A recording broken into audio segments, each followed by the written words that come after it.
जय श्री कृष्ण, जय श्री राधे। प्यारे मित्रों, कैसे हैं आप? देखिए, हम सभी मानते हैं कि वृक्ष जो है ये हमारे प्राण हैं और वृक्षों के बिना किसी का भी जीवन नहीं। क्योंकि वृक्ष जो हैं ये हम लोगों को ऑक्सीजन देते हैं, शुद्ध वायु देते हैं, फल देते हैं, छाया देते हैं, फूल। इस वृक्षों से बहुत ही अधिक लाभ है और इसलिए भगवान श्री कृष्ण ने बताया श्रीमद् भागवत के 10वें स्कंद में, खुद भगवान श्री कृष्ण ने अपने हाथों से इन वृक्षों की पूजा की, इन वृक्षों की, इन पर्वतों की पूजा की। प्यारे मित्रों, हम लोग अपने घर को सुंदर बनाने के लिए अपने बगीचे में, अपने घर में सुंदर सुंदर वृक्ष लगाते हैं और प्रयास ये करते हैं कि हमारा घर जो है बड़ा सुंदर दिखाई दे, फूलों वाले, फूलों वाले। लेकिन कई बार क्या होता है कि हम लोग गलतियां कर देते हैं। गलतियां भी ऐसे कर देते हैं कि कोई एक गलत वृक्ष यदि घर में लग जाता है तो घर का सत्यानाश कर देता है।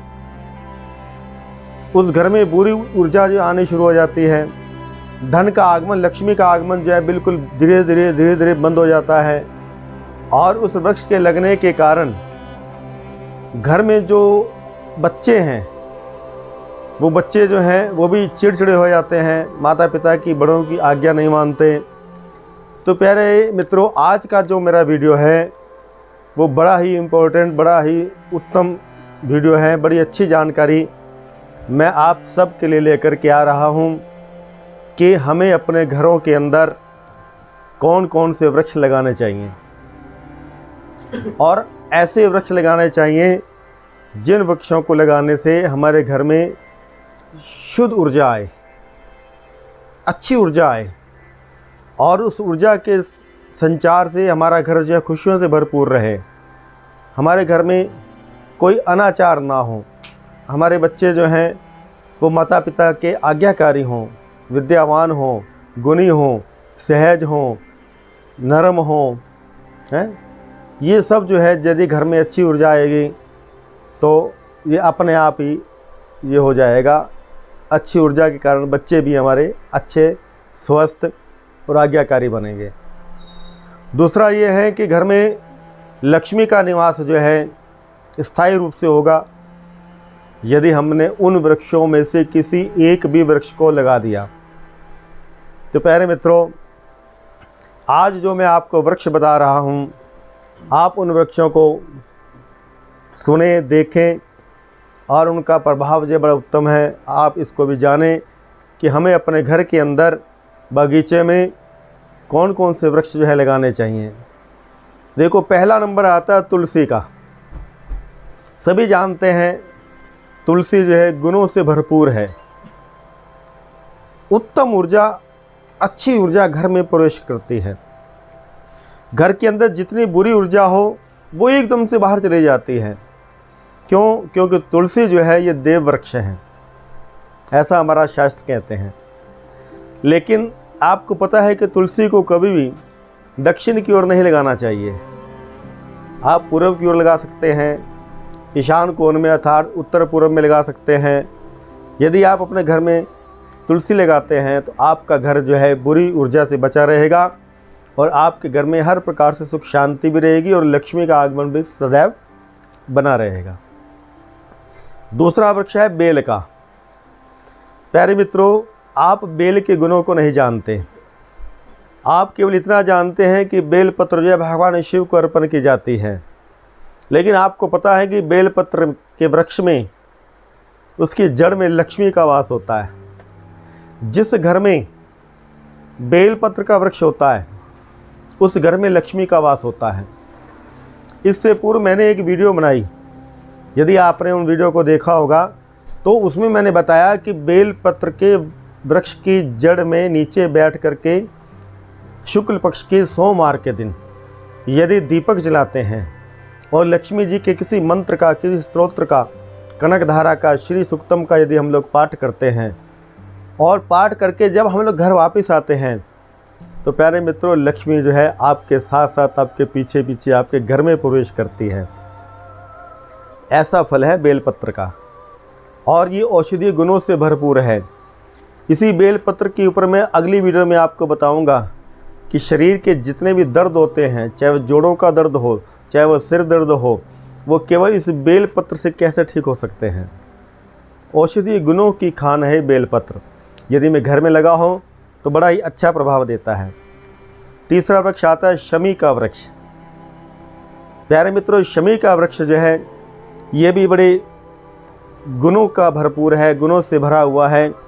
और शमी के वृक्ष के नीचे सरसों के तेल का दीपक जो है जलाना चाहिए। क्यों? क्योंकि शमी के वृक्ष के नीचे शनिदेव की पूजा की जाती है। लेकिन यदि घर में शमी का वृक्ष हो तो उस घर में हर प्रकार से धन धान्य सुख शांति बनी रहती है और शनि की कभी भी कोप दृष्टि उस घर में रहने वाले किसी भी सदस्य के ऊपर या उस परिवार के ऊपर कभी भी नहीं पड़ती, बल्कि धर्ममय दृष्टि पड़ती है। क्योंकि शनि जो है ये धर्म की ओर उस जीव को लेकर के जाता है। प्यारे मित्रों, घर में शमी का वृक्ष बहुत ही अच्छा फल देगा। चौथा वृक्ष आता है अश्वगंधा का। औषधीय गुणों से भरपूर है ये अश्वगंधा, और आयुर्वेद में इस अश्वगंधा को ग्रहण किया जाता है। इसका चूर्ण लिया जाता है। इसकी बेलपत्री से, इसकी पत्तियों से बड़ा ही सुंदर प्रभाव जो है इसकी सुगंध से, इसकी सुगंध के वातावरण से जो है जीवन स्वस्थ बनता है। और इसके पश्चात आता है आंवले का वृक्ष। आंवले के वृक्ष को भी आप जानते हैं सभी गुणों से भंडार हैं। आंवले का वृक्ष भी कभी दक्षिण की दीवार के साथ तरफ नहीं लगाना चाहिए। यदि आप अपने घर में गमले में आंवले का वृक्ष लगाते हैं तो ईशान कोण में, पूरब और उत्तर के बीच में ईशान कोण में आप आंवले का वृक्ष अपने घर में लगाएं। और इसके पश्चात अशोक का वृक्ष। देखिए, अशोक का वृक्ष दो तरह से होता है। इसकी पत्तियां 3, 4, 5 इंच लंबी होती हैं, और एक ये अशोक का वृक्ष लंबा लंबा होता है। एक अशोक का वृक्ष होता है जो पूरा फैल जाता है, बड़े सुंदर सुंदर नारंगी रंग के फूल आते हैं इसके ऊपर, और वही फूल धीरे धीरे नारंगी रंग से लाल रंग के हो जाते हैं।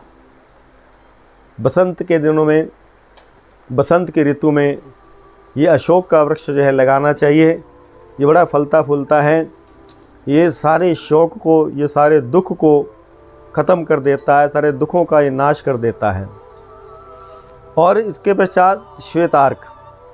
श्वेतार्क भी आप घर में लगा सकते हैं। श्वेतार्क की जड़ में गणपति जी का वास होता है, ऐसा हम लोग मानते हैं। तो घर में श्वेतार्क का वृक्ष जो है ये बहुत ही अधिक फल देता है। इसके पश्चात आप घर में गुड़हल का वृक्ष लगा सकते हैं। गुड़हल के जो फूल होते हैं इसको आप लगा सकते हैं। इसके ऊपर जो फूल आते हैं इस वृक्ष में, तो उन फूलों को हनुमान जी के चरणों में या दुर्गा जी के चरणों में अर्पण करने से हनुमान जी और दुर्गा जी बड़े प्रसन्न होते हैं। यदि आप सूर्य देवता को जल अर्पण करें, उसमें एक गुड़हल का फूल डाल दें और आप सिर से ऊपर ऊंचाई में हाथ ले जा करके लोटे से, तांबे के लोटे से सूर्य देव को इस फूल को डाल करके जल चढ़ाते हैं, तो आपका शरीर स्वस्थ होता है, शरीर में कोई भी रोग नहीं लगता। इसके पश्चात आता है नारियल का वृक्ष। मित्रों, नारियल का वृक्ष भी आप अपने घर में लगा सकते हैं। और इसके पश्चात आता है नीम का वृक्ष। हालांकि नीम का वृक्ष जो है ये भी औषधीय गुणों से भरपूर होता है और नीम के बारे में सभी लोग जानते भी हैं। इसके बाद आता है केले का वृक्ष। भगवान विष्णु का वास है इसमें, ब्रह्मा जी का वास, शिव का वास। केले के वृक्ष में यदि लगाएं तो उत्तर और पूर्व के बीच में, अर्थात ईशान दिशा में लगाएं। और प्यारे मित्रों, यदि केले और तुलसी को यदि आप साथ साथ लगाएंगे अपने घर के अंदर, तो आपके घर में हर प्रकार से सुख ही सुख बरसेगा। दाम्पत्य जीवन जो खुशियों से भरा होगा। क्यों? केले पर भगवान विष्णु का वास है और तुलसी वृंदा अर्थात विष्णु की प्रिया है। हम शालिग्राम जी के तुलसी जी अर्पण करते हैं, और केले के वृक्ष के साथ तुलसी जी को यदि हम लगाएंगे तो उस घर में कभी भी बुरी दृष्टि या बुरी ऊर्जा का प्रवेश हो ही नहीं सकता, बल्कि उस घर में रहने वालों के मन जो है हमेशा शांत होंगे। ये प्रत्यक्ष है प्यारे मित्रों, और अनुभूत है, देखा हुआ है, आजमाया हुआ है। हमारे घरों में भी तुलसी और केला आज भी लगा हुआ है। ठाकुर जी की कृपा बरसती है अगर तुलसी और केले को अपने घर में साथ साथ लगाएं तो। प्यारे मित्रों, इसके बाद आता है बांस का पौधा। आजकल आपने देखा होगा कि फेंग शुई में बांस के पौधे का बड़ा महत्व है। आजकल बाज़ारों में भी वो छोटे छोटे से पौधे शीशे के जार में बाज़ार में बड़े महंगे महंगे मिलते हैं। बांस का पौधा जिस घर में होता है उस घर में धन धान्य की वृद्धि होती है, उस घर में आध्यात्मिक वातावरण बना रहता है, उस घर में सुख शांति बनी रहती है, लक्ष्मी का आगमन जो है उस घर में होता रहता है जिस घर में बांस का वृक्ष हो। यदि आप ये बांस का वृक्ष लगाएं तो पूर्व दिशा की ओर लगाएं। इसके बाद प्यारे मित्रों, एक बड़ा ही सुंदर पौधा है जिसको हम लोग कहते हैं मनी प्लांट। मनी प्लांट जो है ये हमेशा अग्निकोण में लगाना चाहिए, अर्थात दक्षिण और पूर्व का कोना। अग्निकोण में यदि आप मनी प्लांट को लगाएंगे तो बहुत ही अधिक फल देता है। लक्ष्मी के आगमन का संकेत ये पौधा जो है हमको देता है। लेकिन प्यारे मित्रों, इसको भूल कर कभी भी आप ईशान कोण में या पूर्व दिशा में मत लगाएं। मनी प्लांट को अग्निकोण में लगाना चाहिए। और प्यारे मित्रों, एक पौधा और है, एक वृक्ष और है, अनार का वृक्ष। आप जानते हैं कि अनार बहुत ही अच्छा फल देने वाला है और अनार से के वृक्ष को घर में लगाने से वंश वृद्धि होती है। अनार के वृक्ष को घर में लगाने से सुख शांति बनी होती है। लेकिन इस वृक्ष को भी अग्निकोण में हमको लगाना चाहिए। प्यारे मित्रों, ये कुछ वृक्ष जो हैं मैंने आपको बताए जो परिवार के लिए, घर के लिए बड़े उत्तम हैं और बड़े अच्छा प्रभाव डालते हैं। और कुछ वृक्ष ऐसे भी हैं जिन वृक्षों को हमें भूल करके भी अपने घर के अंदर नहीं लगाना चाहिए। मैं अपनी अगली वीडियो में आपको बताऊंगा कि वो कौन कौन से वृक्ष हैं जिनको घर के अंदर नहीं लगाना चाहिए। आज मैंने आपको बताया कि घर के अंदर, अपने बगीचे में, छत पर आप कौन कौन सा पौधा लगाएं जिससे घर के अंदर वातावरण जो है शुभ हो, अच्छा हो, आध्यात्मिक भावना से भरा हुआ हो, लक्ष्मी को देने वाला हो, धन धान्य को देने वाला हो, वंश वृद्धि को देने वाला हो। यदि आप मेरी इस वीडियो को फॉलो करेंगे तो देखेंगे आपके कुछ ही दिनों में इन वृक्षों को लगाने से आपके घर में बहुत बड़ा परिवर्तन जो है आएगा। प्यारे मित्रों, कैसी लगी आपको वीडियो? अच्छी लगे तो इसको शेयर करें और मेरे इस चैनल को सब्सक्राइब करें। मेरे द्वारा बताए गए छोटे छोटे उपाय जो है बहुत ही सटीक हैं, क्योंकि मुझको तब पता चलता है जब आप लोग मेरी वीडियो को देखते हैं, मुझको कमेंट्स करते हैं। और फ़ोन तो मेरे पास बहुत ही अधिक फ़ोन आ रहे हैं, केवल मेरी वीडियोज़ को देख करके वो मेरे को प्रोत्साहन देते हैं, गुरुजी बहुत ही अच्छी वीडियो है, उनको अच्छी लगती है तो मेरे को बड़ा अच्छा लगता है। प्यारे मित्रों, यदि आप कुछ मेरे से पूछना चाहते हैं किसी भी विषय में, वास्तु के विषय में, अध्यात्म के विषय में, ज्योतिष के विषय में, जन्मपत्री के विषय में, भागवत कथा के विषय में, आपका कोई भी प्रश्न हो, आप मुझको नीचे दिए गए नंबर पर व्हाट्सअप कर सकते हैं। मैं पंडित अनिल कोदंड, श्याम सका। जय श्री राधे, जय श्री कृष्ण।